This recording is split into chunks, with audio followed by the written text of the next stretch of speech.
This is the CRE Weekly Digest by LightBox, a firm transforming the commercial real estate landscape by connecting every step of the CRE process with comprehensive tools and data. I'm Dianne Crocker. I'm here with Manus Clancy, and welcome to this week's episode. All right, Manus, well, let's dive in with the news developments this week. Another bumpy few days. We had Friday's jobs report come in with a pretty sharp miss. It came in about 60,000 jobs below expectations. Meanwhile, we still have higher energy prices that are reigniting inflation concerns. The 10-year Treasury yield climbed to 4.68% this morning, putting it within striking distance of its year-to-date closing peak of 4.745%.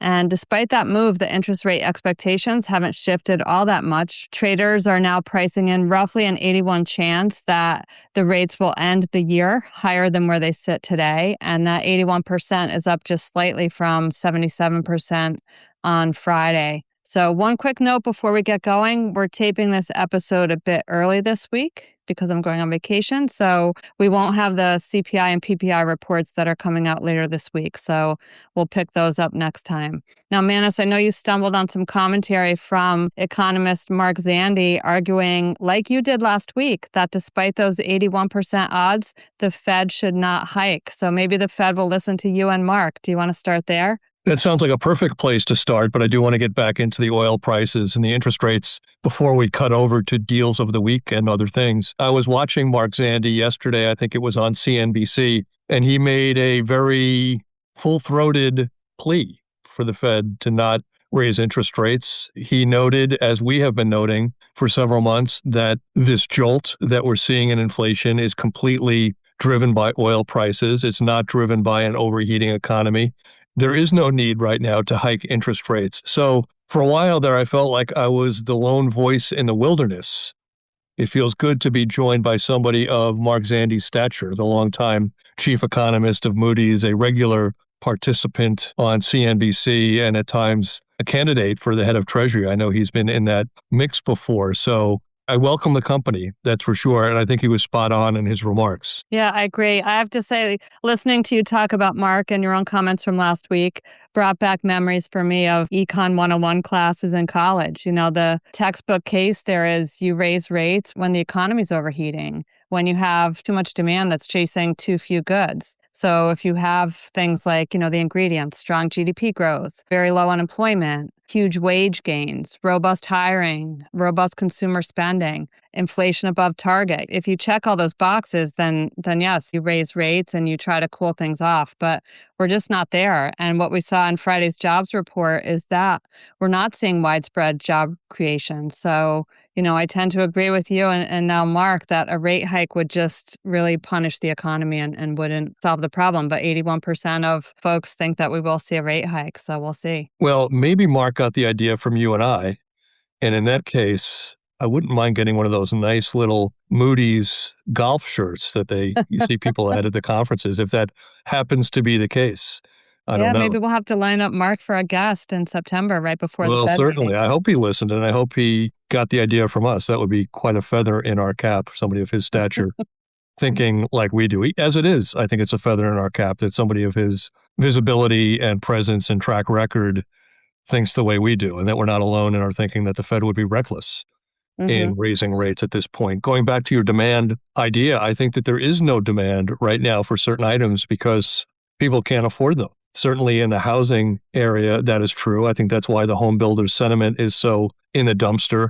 I think car prices, too. I think that's why people are reaching for used cars and not new cars these days. So I think that there's a lot weighing on the U.S. consumer. We saw this morning oil well above $80 a barrel again after getting back to about 70 when it seemed peace was at hand. And that jobs report you mentioned, not only was it staggeringly disappointing, it was in the red.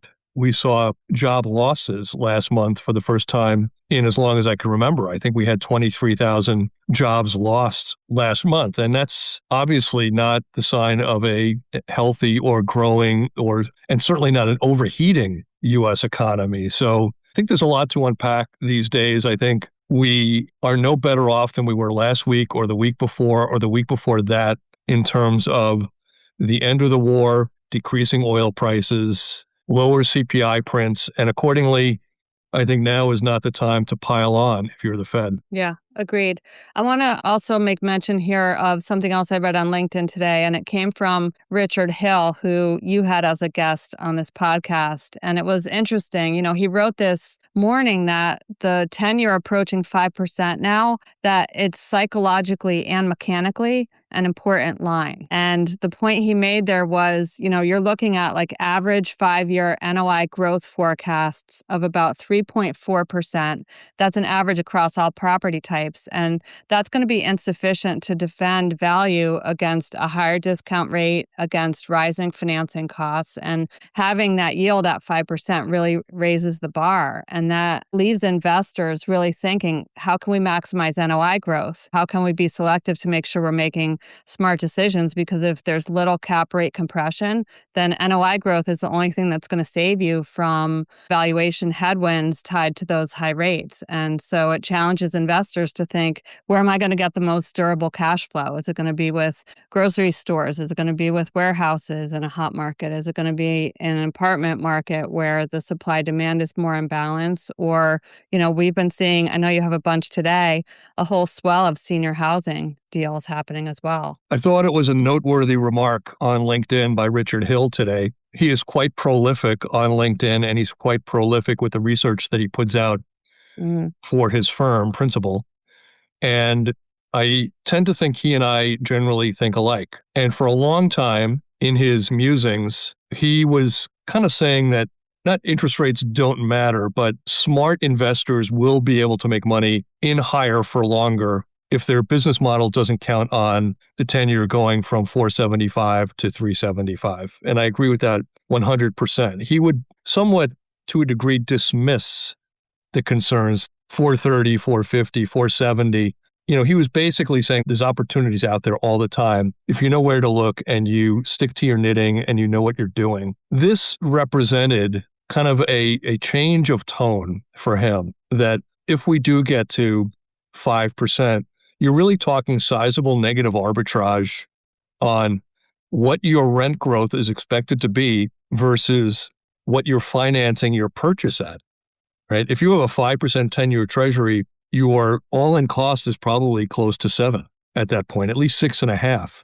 And that's 3 points of negative arbitrage between what you're expecting for rent growth. That is real. I think in his mind, and I don't want to put words in his mouth, when we were at 420, for example, which would be 80 basis points less than a 5 handle, then you're talking some negative arbitrage, but a savvy operator can work around that. Now you're talking about a bigger number, and I think that is a threat. I would agree with them, a threat to the market, to forcing a slowing down of the velocity of sales and refinancings, probably an uptick in distress as more borrowers who need to refinance find out that they're now cash in where they thought they were cash out. And I think the psychological impact could be very, very substantial. I think so. And it definitely changes the number crunching, as you said. And I think, even estimating a variable like rent growth can be very, very different by sector, or one multifamily, even in the same metro, their rent growth potential could be very different than the other. So I think the point he's making is worth repeating, that it's important to pay attention to your assumptions, making sure that what you're expecting of rent growth takes into account what the supply-demand balance is in a particular, not just a metro, but in a particular neighborhood based on the other assets that are out there. So the folks that are out there and know the numbers, I think, are going to be in serious demand. And maybe we have to have Richard back too, Manus. I would love to. He was a great guest. He really knows his stuff, and he's very forthcoming with his opinions in a good way. Whenever you see his thoughts on LinkedIn, they tend to be backed up by data. He posts charts on LinkedIn. It's not just a whimsical remark that he puts out there that is meant to serve as clickbait. He is really a deep thinker in this market and very generous with his time and research. But I would say, I know we'll get into this a little bit more later when we talk about sales, we are still seeing plenty of sales, especially in the multifamily segment, where the price of something being sold today is around equal to, or in some cases, substantially below where the property sold in 2022. And what we know happened since 2022 to 2026 was a sharp uptick in interest rates. a sharp downdrift in values. Higher cap rates always mean lower values. And we also saw the impact of enormous inventory growth in certain southern and southwestern markets. So this would only add insult to injury. Going from what was a 395 10-year Treasury 6 months ago to over 5 probably has us retesting some property value lows in the multifamily segment over the next couple months. And that's not the direction we want to go. Mm-hmm. Yep, exactly right. Exactly right. With the data universe that your team pulls together, they always grab the prior purchase price and the prior year. So that allows us to kind of go in and slice and dice it and come up with averages. Like, what's the average discount on a multifamily? What's the average discount on an office? And it's, to your point, interesting to think about what might those be a year or two down the road as the market kind of muddles along with these 10-year yields now approaching 5%. I will say that the happiest guys in the commercial real estate world are probably those guys that in 2022 sat on their hands and said, we're not going to chase this market. These values are getting incredible. They're probably sleeping very well these days, passing on that euphoria that we saw in 2022, that mania, I guess you would say, which is a self-segue to one more topic in our open that I'll talk about, which is the one thing that you can't deny, I suppose, is that the equity markets remain on fire. That last week, we saw the best week in U.S. stocks in several months, and that part of the market continues to stiff arm all these other things. Higher interest rates, doesn't matter. Higher oil prices, doesn't matter. New shooting in the Middle East, doesn't matter. This week, we're a little bit off. The market is a little bit flat this week, but last week, another gangbusters couple of days. Mm-hmm.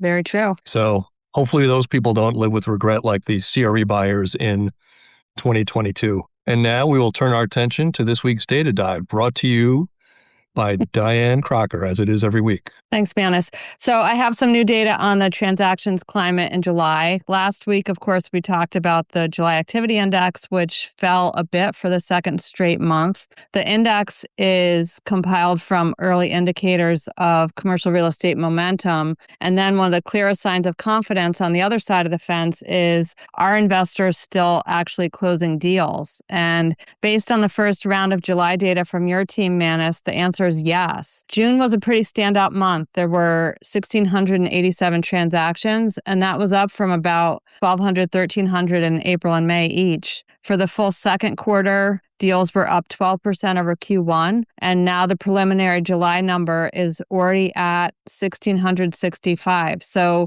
pretty level with what was a really strong June. And that figure will likely move even higher as the remaining deals are logged by your team. So I'd say July really shaped up to be another strong month, despite the softness in the CRE Activity Index. I would have to underscore that based on what I'm seeing in August thus far. It feels like it's been a pretty good first 2 weeks in August. August, like December, tends to see people on vacation, deal traffic slows down, but from what I'm seeing from the team here, it does seem like maybe it won't stay at the really tremendous June and July levels, but I'm not seeing the historical trailing off that we normally see in August thus far. Then again, most of that tailing off happens in the last 2 weeks of the month, so it's still early for that. But I'm encouraged by the number of sales we're seeing. I'm encouraged by the number of large sales we're seeing, those above 50 million. Those are taking place at a rapid pace. The diversity by property type is quite impressive. And as you mentioned last week, at least in our listing businesses, more and more people kicking the tires on properties being listed every single week. So right now, this remains a confident market with people looking to deploy capital. Will it remain that way if the 10-year goes above 5%? I think that's anybody's guess. But for right now, we can feel good about the momentum we're seeing in sales. Yeah, agreed. And you bring up a good point. You know, what I did like to see in the July numbers is that the deals do cut across all geographies. They cut across all asset classes, their portfolios, their single asset deals. So I'm getting the numbers into our mid-year transaction tracker report with the preliminary July data. It'll have top buyers, top sellers, some of the average discount appreciation numbers by asset class. So getting it in the hopper before I go on vacation. So that report, Manus, should be out next week. So I'll throw in some good news and some bad news in this topic and let you react, Diane. You brought up one of the good news is already, and that is because public records data often gets posted long after the sales takes place, the numbers tend to grow. So even though June and July look high now, they can only go up from here. And by way of our process, we should talk about that for a minute. We do take from press releases, broker research, news items, and so forth. So we do front run public records by quite a sizable margin. But for some of the smaller stuff, things 5 million and below, those don't get announced publicly. So those will trail the market, but they will add up over time. And those June and July numbers will increase as time goes by. That is the good news, that while terrific looking already, they will look even better 3 months from now. The second point, a little bit less negative, and it's a little bit anecdotal, and that is I've always said that the canary in the coal mine in terms of CRE losing its footing, the market becoming less confident, is the number of new developments we see, properties being started, shovels in the ground, and conversions being announced, purchases of offices with the intention to turn into multifamily. And this is just a twinge. It's not real data yet. It's just an instinct. I feel like that has slowed down in the last 30 days, that maybe there is where rubber is meeting the road and people who need construction financing are saying, you know what, let's wait another 3 months to line up the financing here until the war is over and we can get a 50 basis point lower cost of funding. Yeah, it's interesting. That is probably the most vulnerable, the most sensitive sector of commercial real estate, versus the transaction data that we're looking at. It's certainly data to watch. It kind of reminds me, I remember years ago, there used to be this indicator and it was called like the crane watch. And it literally was someone in an office in metros across the country. And they literally stood on a rooftop and like counted how many cranes that they saw in each metro.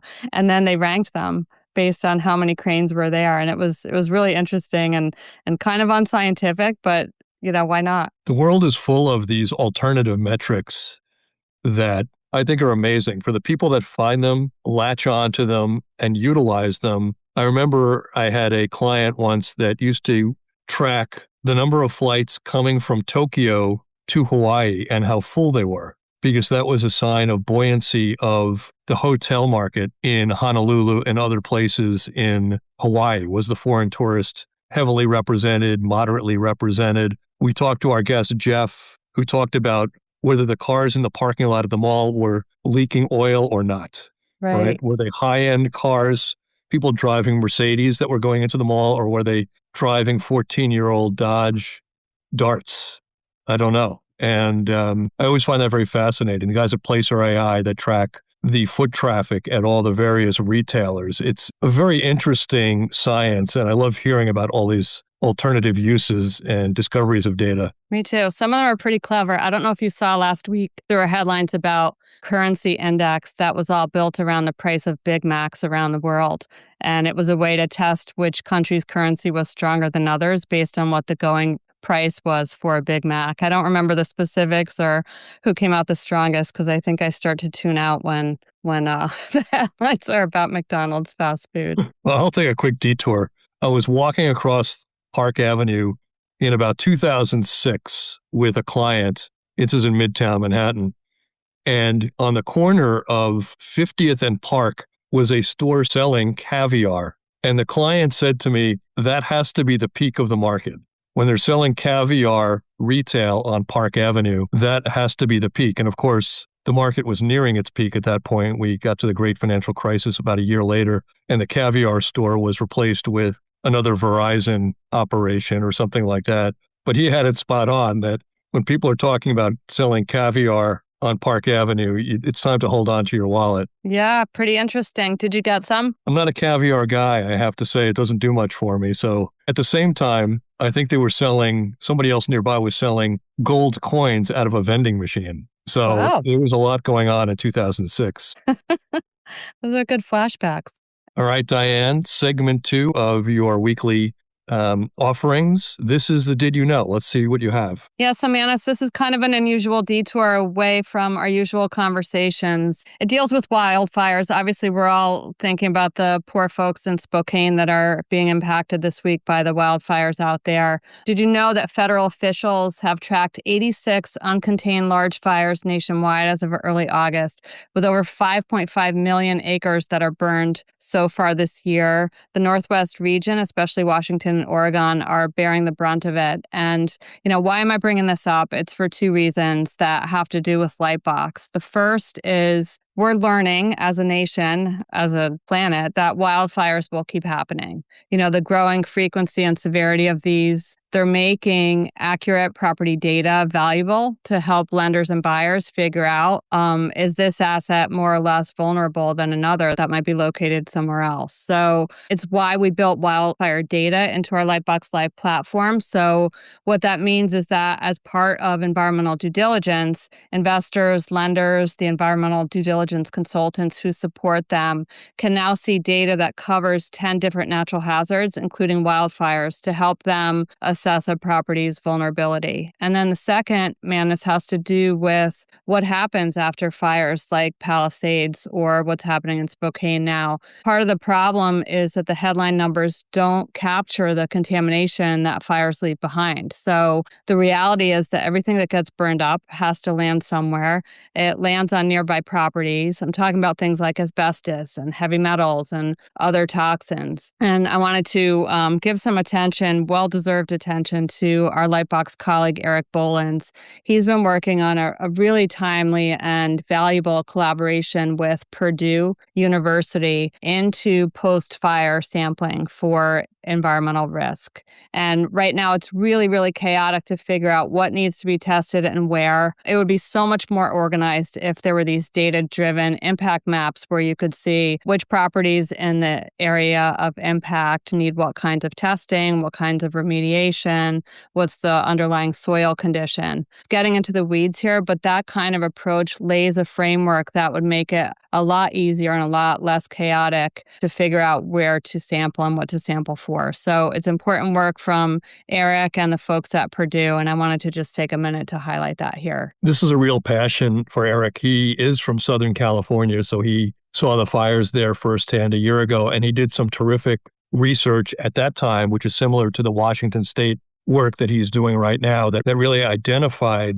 where the fires were, where the risks were, and so forth. So looking forward to seeing this research and what comes out of it, because it's always very, very fascinating. But I'll take a detour for a moment, maybe a little bit of a shameless plug here, that we've recently been launching LightBox Live, and as you mentioned, it has tremendous amount of hazard data, which people will find, I think, very, very helpful going forward as they try to assess risks and see where things are. It is another, in my opinion, alternative data set that has often been ignored over the last couple of years because it's hard to assemble. Pulling this data together has taken years of our time and sweat equity to do. But that's not the point I'm trying to make here. The point I'm trying to make here is that because of AI and because of the way we're organizing our data and because we're putting so much front and center on the traditional metrics like property valuation, net operating income, rental levels, and stuff like that, things that would take hours and hours for people to assemble, I think for the first time, people will have time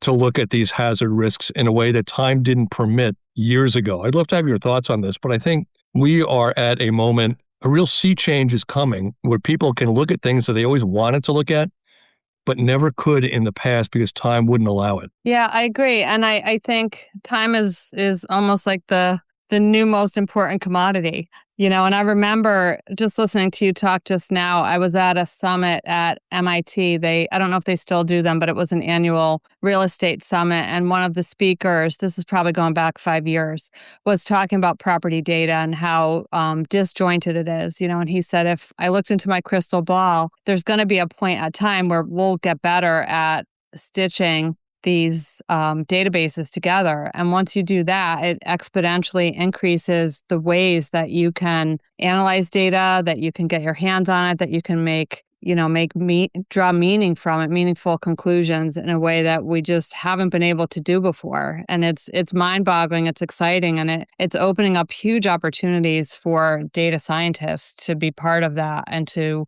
harness them and make sense of them. And I think that's what we're aspiring to do. I think we're aspiring to be the place where instead of going to 10 or 15 websites or running out of time before you get to that 14th or 15th website, that is all there for you. So you could look at things faster than ever before. And I think that will be a game changer. It will make for better decisions from lenders, better decisions from property buyers, fewer loan losses, better risk management. It's an exciting time, and it's really where AI in theory meets AI in reality and practicality. Mm-hmm. Definitely. And maps are a huge part of that too. Being able to overlay data onto a map to draw circles around the property you're interested in, and pulling data from sources within that area of interest can be done so much easier now than years ago. And it's only going to get better years down the road. We refer to Strip Mall Guy all the time, and his real bugaboo is that history of a dry cleaner at a property that he's looking for, that he'll spend $10,000 on a phase one just trying to find out if a dry cleaning operation was ever at the property or nearby. And now people are in a position, including LightBox, to solve for that without a big spend, that we can look back over decades and see who the tenants were, either in the immediate property or within a, let's call it 800-yard radius. And that saves a lot of money and it saves a lot of time, right? If you know within 15 minutes that this thing has the potential for fluids in the ground that have to be remediated, you walk on. You don't spend days and weeks on this when you could be looking at other things. So it's an exciting, exciting time. Yeah, and you mentioned dry cleaners. Dry cleaners and gas stations are pretty much the worst offenders in terms of past uses associated with the highest environmental risk. So if you can figure out a way to find out about those on or near your target property early, it's gold. And by the way, Manus, I love that you just used the word bugaboo. That's a good one. I'm not sure I've used that word in 40 years. Like sometimes these things pop into your head. You have some good deals lined up. So how about we transition to some of the sales that caught your eye this week? Certainly, that sounds great. Let's talk about the biggest one, which was really an extraordinary in its size. This came via a press release. Grand Lakes Orlando Resorts. This is really made up of several golf courses and two really big hotels, a 582-key Ritz-Carlton and a 1,000-key JW Marriott. Trinity Investments has signed a definitive agreement to sell this property for almost $1.4 billion. The property spans almost 410 acres. The buyer, Ryman Hospitality, which I believe will issue stock to finance this particular purchase. It's said to be the biggest sale of a non-gaming U.S. resort on record, so meaning the largest hotel that wasn't connected to a casino. $1.4 billion, that's big money by anybody's standards. And on top of that, Trinity making a nice profit. They bought this property in 2018 for just under $900 million, selling it now for a roughly $500 million profit. Good for them. Yeah, very good. That's what jumped out at me was the value creation between that $870 million and the $1.4 billion. And, people can't get enough of Orlando. So the demand story's there to support it. Orlando had more than 76 million visitors last year. So you've got that. You've got the fact that there are two major luxury flags hanging, JW Marriott and Ritz-Carlton. There's a huge meeting space and resort amenities. So maybe we could have the next LightBox Prism conference there. There you go. I haven't been to Disney in quite a while.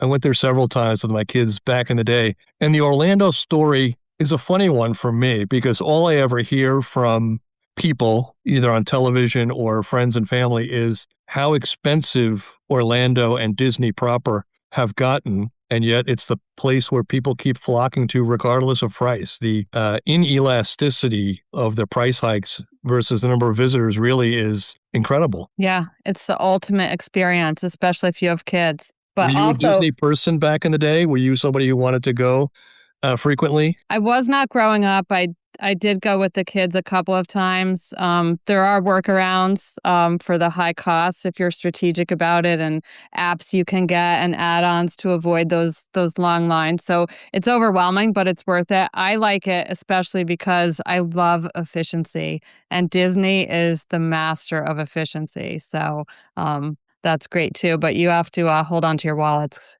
unless you want to spend $20 for a water bottle because it has Mickey on it. There you go. I do love the cleanliness of it. I like the wholesomeness of it, that you can bring kids there. It's just a nice place to go. And I did go at one point before they did the speed pass. Getting the speed pass in there was a game changer. Before that, it wasn't that efficient. Waiting on those lines was painful. But once they got that perfected, it really was a different experience. Yeah, definitely. So let's move on to a couple of other sales that we'll go into. I have several in the multifamily category, including a couple in the Pacific Northwest. Let's start there. In this particular case, the reporting comes from Shauna De La Rosa of the Puget Sound Business Journal. Bentel Green Oak, who now goes by BGO normally, paid over $350 million for the 46-story The Ayer in Seattle. This is in the Denny Triangle area. The property includes about 450 units, has some ground level retail, and it comes just one day after BGO also acquired the Ballard Independent, which is a nearby 238-unit property. There, they paid $152 million. So between the two properties, over $500 million spent by BGO for two Seattle properties. The sellers there, Holland Partner Group and Nash. Number two, in the Boston area. This comes from Grant Welker of the Boston Business Journal. Bell Partners has bought Reading Commons for nearly $100 million. This is a 204-unit property that brings Bell Properties' presence in the Boston area to nearly 1,500 units. So a big sale there in the Boston area. The last one, Grant Cardone. He is a multifamily syndicator that has been buying multifamily properties for quite some time through syndication. He's a big presence on social media. He acquired the 282-unit Orchid Run in Naples. This is at 10991 Lost Lake Drive. The seller there was an affiliate of Inland Real Estate Group. The deal pencils out to $320K per unit. Reporting there, by the way, by Grace McClung of The Real Deal. So three very different stories in multifamily, very different metros. It is interesting what you pointed out with BGO, that they basically went on a 2-day spending spree in excess of $500 million.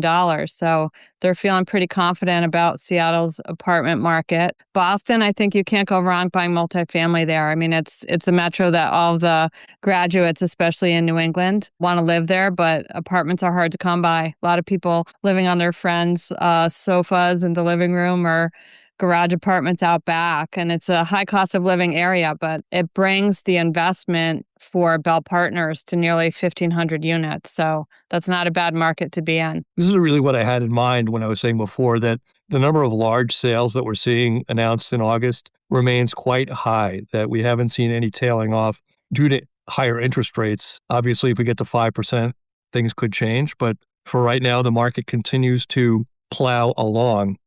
Let me go through a couple of industrial sales, and then we'll call it a day. We'll move on to our slice of life. The big one, this comes from The Real Deal's Ayman El-Shahami. Sorry if I pronounced that incorrectly. TPG AG and Redfern have acquired a 53-property warehouse portfolio for $630 million. This is a 5.4 million square foot portfolio that was previously owned by DRA Advisors. So a big purchase there. It was said to span multiple states, 7 states in total, mostly in the Southeast. Elsewhere, CoStar's Melissa Rosenberger reporting that AEW has bought a Phoenix area industrial park on behalf of a Nevada pension fund. The property is known as Park 91 in Tolleson. It sold for $71.5 million, which equates to $256 a square foot for the nearly 280,000 square foot property.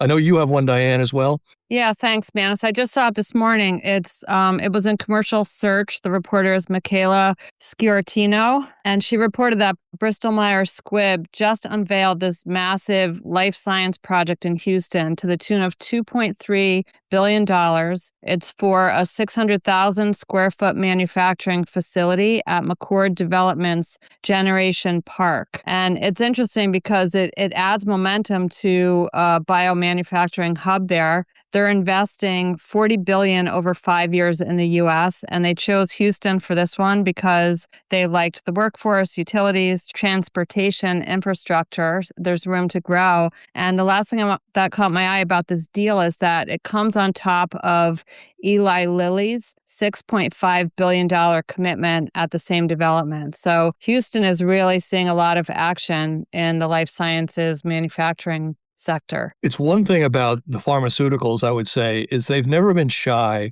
about picking up and moving locations. If you remember years ago, it was kind of northern New Jersey, which was the real pharmaceutical hub. Again, it was proximity to a well-educated workforce. It was vacant land that they could utilize to build the plants that they needed. About 15, 20 years ago, they basically picked up and left New Jersey and moved up to, I guess it's that I-280, if I recall, circle outside of Boston in that Marlborough area where they all settled for about 10 or 15 years. Again, I think it was proximity to the life science students coming out of the great Boston colleges there. And now it seems like another migration is happening. Either Boston has gotten too expensive or finding talent has become too hard. And now two big names picking up and moving to Texas with big numbers. Yeah, very big numbers. Both $1 billion. Incredible. Good for Texas, not so good perhaps for the Northeast. Right, exactly. All right.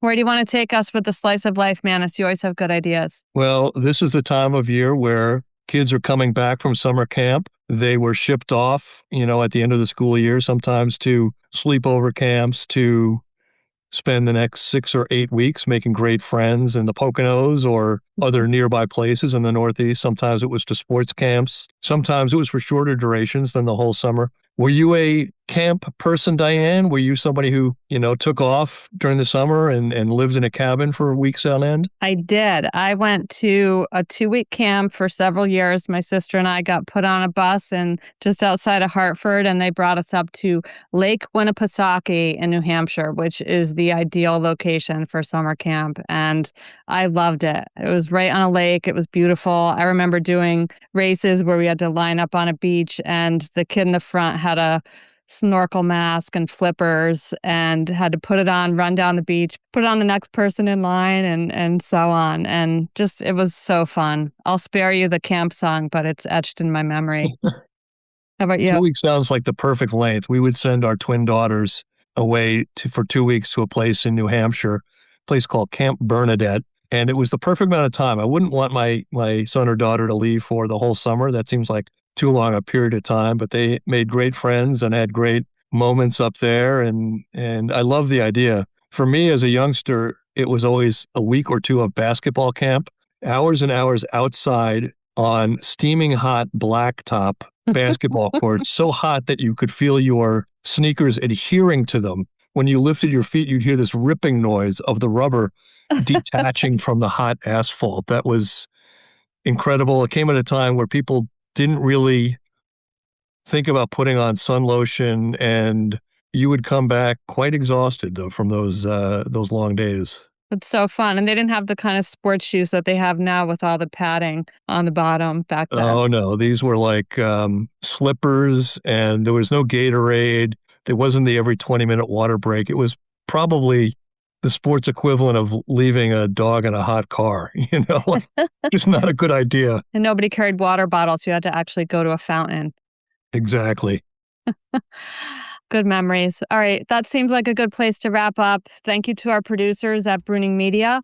Be sure to join us next week as we drill down into the news headlines, deals, and developments of the week. You can listen on all of your favorite podcast platforms and send your comments or questions to podcast@lightboxre.com. As always, thank you for listening and have a great weekend. Let's go.